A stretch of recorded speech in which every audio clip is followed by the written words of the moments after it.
dit qu'il était vivant, va Techir Roi Yaakov. Comme il a fait Triat Ametim, il ne peut plus mourir maintenant. Donc il doit vivre éternellement.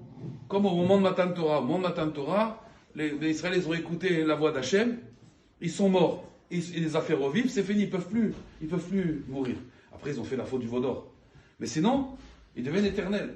Donc si vous voulez, qu'est-ce que ça veut dire être éternel? Ça veut dire que la Neshama, elle règne sur le corps. Quelqu'un qui est éternel, ça veut dire que le corps ne peut plus régner sur la Neshama. Quand la Neshama, elle règne sur le corps, alors là, ça devient illimité. Il n'y a plus de limite. Le Kohen Gadol, quand il arrivait dans le Kodesh HaKodashim, Rabotai, c'était plus un corps. C'était plus un corps, c'était une Neshama.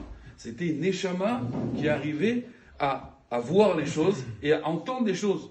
Donc, mais là, il pouvait voir, il pouvait écouter avec ses yeux et voir avec ses oreilles. Vous comprenez?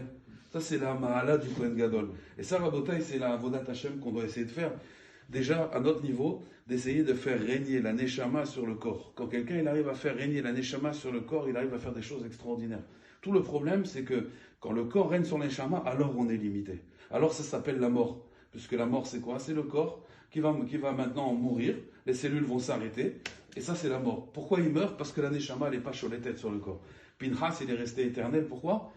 Parce que Pinchas, il a réussi à faire l'équilibre des Arba Yesodot.